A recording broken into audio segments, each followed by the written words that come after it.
बिस्मिल्लाहिर्रहमानिर्रहीम।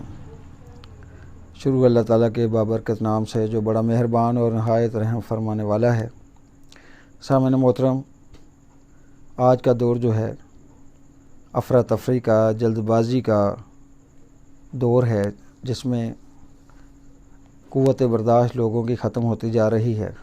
ख़ास तौर पे मियाँ बीवी के मामलात में बड़े मसाइल आ रहे हैं, बात बे बात तलाक तक बात पहुंच जाती है। तो उसमें जहां पर लड़की या लड़के का कसूर होता है, वहीं पर शायद हमारी तरबियत का भी कोई असर होता है। ख्वाजा नसरुद्दीन की बेटी एक बार नाराज़ होकर उनके दरवाज़े पे आई, दरवाज़ा के ऊपर उसने दस्तक दी तो ख्वाजा नसरुद्दीन ने ही दरवाज़ा खोला और दरवाज़ा खोलते ही पूछा कि बेटा तुम अकेली आई हो, तुम्हारा शोहर साथ नहीं है? तो कहने लगी कि अब्बा जान मैं उसका घर छोड़ के आ गई हूँ। उन्होंने कहा उसकी वजह क्या है? कहने लगी कि ऐसे ही हमारी किसी बात पे बहस हुई तो मेरे खामद ने मेरे चेहरे पे थप्पड़ मारा। ख्वाजा नसरुद्दीन ने बड़े हौसले तसल्ली के साथ अपनी बेटी के मुंह पे ज़बरदस्त थप्पड़ मारा और उसी नॉर्मल अंदाज में कहने लगे कि बेटा घबराना नहीं है, अगर उसने तुम्हें थप्पड़ मारा तो हमने उसकी बीवी के मुंह पे थप्पड़ मारा, और उसकी बीवी को बता देना कि अगर आइंदा के बाद तुम अकेली हमारे दरवाज़े पे आई तो हम उसकी बीवी को अपने घर में दाखिल नहीं होने देंगे।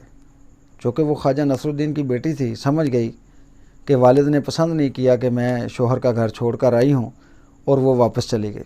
सामने मोहतरम, अगर वालिदैन का रवैया ख़ास तौर पे बेटियों के हवाले से अगर इस तरह का हो जैसा कि पहले हुआ करता था, यानी कहा यह जाता था कि बेटी जिस घर में तुम ब्याह के जा रही हो वहाँ से तुम्हारा जनाजा ही उठना चाहिए, तो सारी चीज़ें मुआफ़िक नहीं होती।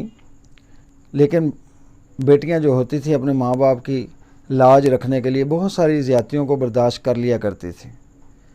तो सामने मोहतरम, अगर आज भी हम अपनी बच्चियों को इसी तरह की ट्रेनिंग दें, इसका मतलब ये नहीं है कि वो जुल्म व ज़्यादती को सहना शुरू कर दें और घुट घुट के मरना शुरू कर दें, लेकिन जैसा कि मैंने अर्ज़ किया कि बात बे बात पे जज्बाती हो जाना और घर छोड़ने तक की बात करना, ये हमारा मशरक़ी अंदाज़ नहीं है। बल्कि हमारी जो मशरक़ी औरतें होती हैं ये बहुत बड़े दिल गुर्दे की मालिक होती हैं और बहुत सारी ज़्यादतियों को ये बर्दाश्त कर जाती हैं। तो सामने मोहतरम, हमें भी ख्वाजा नसरुद्दीन की तरह ये अंदाज़ अपनाना चाहिए, ताकि अगर हम चाहते हैं कि हमारी बच्चियां अपने घरों में शादो आबाद रहें तो उन्हें हम ये तस्कीन और ये तसल्ली दें कि जब तक आप अपने शोहर के घर में हैं तो बहुत सारी बातों को नज़रअंदाज करो कि आपका असली घर वही है, और अपना असली घर कोई रोज़ छोड़ छोड़ के तो जाया नहीं करता।